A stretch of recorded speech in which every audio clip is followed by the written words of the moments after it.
नमस्कार। समाजवादी विचारधारा में मैं मनीष यादव आप सभी का एक बार फिर से हार्दिक स्वागत करता हूं। ये आंकड़े दलित, पिछड़े, अति पिछड़े तक पहुंच गए तो कौन देगा बीजेपी को वोट। आज मैं जो आंकड़े आपके बीच में लेकर के आया हूं, यह आपके रोंगटे को खड़ा कर देगा।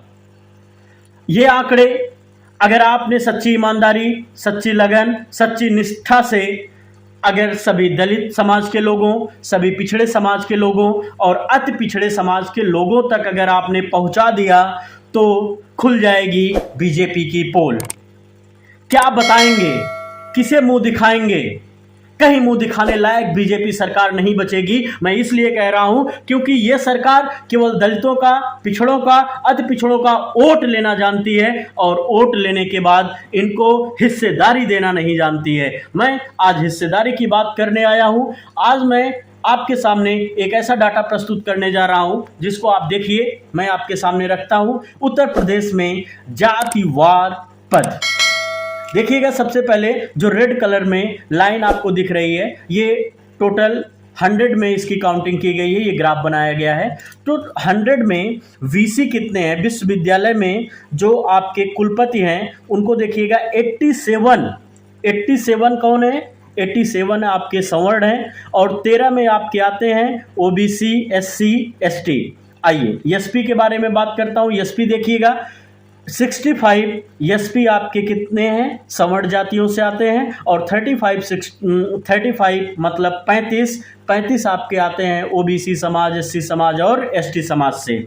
आइए डीएम की बात कर लेते हैं। डीएम टोटल कितने हैं? 63 आपके सामने दिख रहा है। 63 डीएम किस समाज से? सवर्ण समाज से। और ओबीसी, एससी, एसटी समाज से केवल 37 डीएम हैं।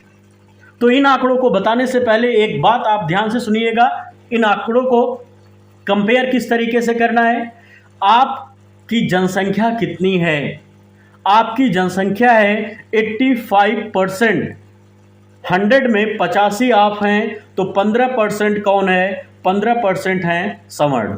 मतलब साफ है कि जो मैंने आंकड़े प्रस्तुत किए, जहाँ पे फॉरवर्ड को होना चाहिए, जहाँ पे फॉरवर्ड को होना चाहिए वहाँ बैकवर्ड बैठा हुआ है, जहाँ पे बैकवर्ड को होना चाहिए वहाँ पे फॉरवर्ड बैठा हुआ है। आगे अगला मैं डाटा आपके सामने पेश करता हूँ। डीएसटी इंस्पायर फेलोशिप भारत सरकार के विज्ञान और प्रौद्योगिकी विभाग द्वारा चलाया जा रहा एक स्कॉलरशिप प्रोग्राम है डीएसटी। और इस डीएसटी में देखिए, मैं जो आपको दिखा रहा हूँ इसमें मैंने दिखाया कि जो ओबीसी समाज, एससी समाज, एसटी समाज के लोग आते हैं, इसमें केवल उनको जो फायदा मिल रहा है वो 18.7% लोग हैं। आप वोट बीजेपी को देते हो और फायदा मिल रहा है किसको? आपको नहीं मिल रहा है। केवल 18.7% आपकी हिस्सेदारी है 85%। और 80% फायदा किसको मिल रहा है? केवल सवर्ण को। और अन्य को मिल रहा है 1.3। कुछ आपकी आंखें खुल रही हैं या अभी भी नहीं? अगर अभी भी नहीं खुल रही हो तो आपके सामने मैं अगला डाटा प्रस्तुत करता हूं, उसको देखिएगा। दीनदयाल विश्वविद्यालय में भर्ती। दीनदयाल विश्वविद्यालय में भर्ती क्या है उसको आपके सामने रखता हूं, देखिएगा। ठाकुरों की संख्या है 41, ब्राह्मणों की संख्या है 17, वैश्य की संख्या है 3 और ओबीसी, एससी, एसटी अल्पसंख्यक हैं केवल कितने? 7। अब अगला डाटा मैं आपके सामने पेश करता हूं। यूपी में राजकीय महाविद्यालय में नियुक्तियां। उत्तर प्रदेश में राजकीय महाविद्यालय में जो नियुक्तियां हुई हैं उसमें क्या डाटा है आइए आपके सामने। सवर्ण है 11, एससी है 1, एसटी है 1, अल्पसंख्यक 0, ओबीसी 0। अब अगला डाटा आपके सामने। अगला डाटा है भारत रत्न।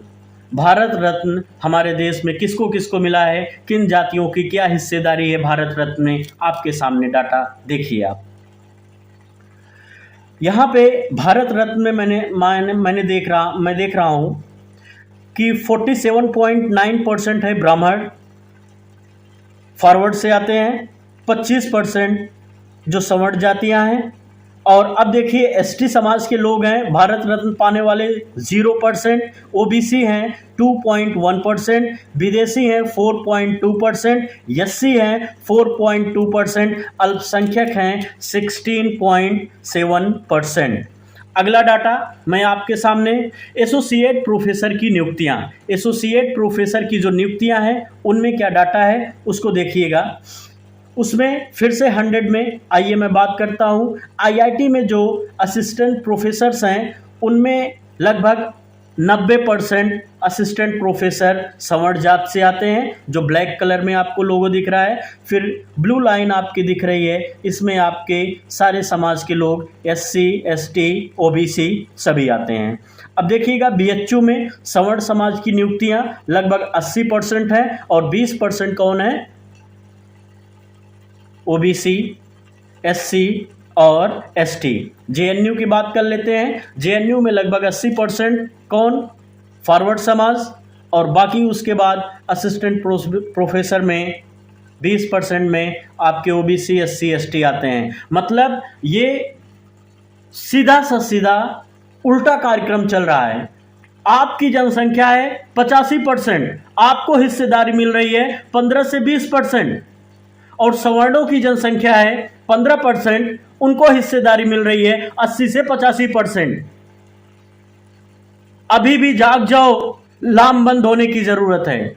अगर अभी भी आप लामबंद नहीं होंगे तो ये सरकार आपको इसी तरीके से मूर्ख बनाती रहेगी, आपसे वोट लेती रहेगी और काम किसी और का करेगी। हाई कोर्ट में जजेस की नियुक्तियों पे, हाई कोर्ट में जजेस की नियुक्तियों का क्या प्रोग्राम है उसके बारे में देखिए।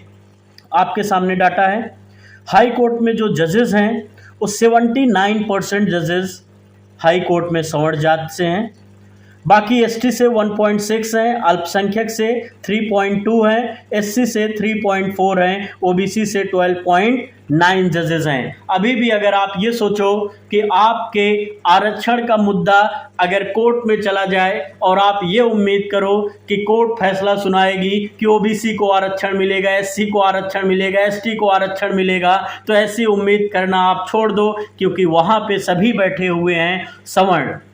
79% सवर्ण बैठे हुए हैं, तो उनका जो फैसला आएगा वो सवर्णों के ही फेवर में आएगा। अगर अभी भी आप एक लामबंद नहीं हुए, अगर अभी भी आप नहीं जागे, अगर अभी भी आपका खून न खौला हो, कि पुश्तें आपसे ये जो सवाल जरूर करेंगी कि जब आपका हक छीना जा रहा था, जब आपका आरक्षण छीना जा रहा था, तो उस समय आप कहाँ थे, उस समय आप क्या कर रहे थे, तो आपके पास जवाब नहीं होगा। तो इसलिए मैं अपील कर रहा हूं, लामबंद होइए।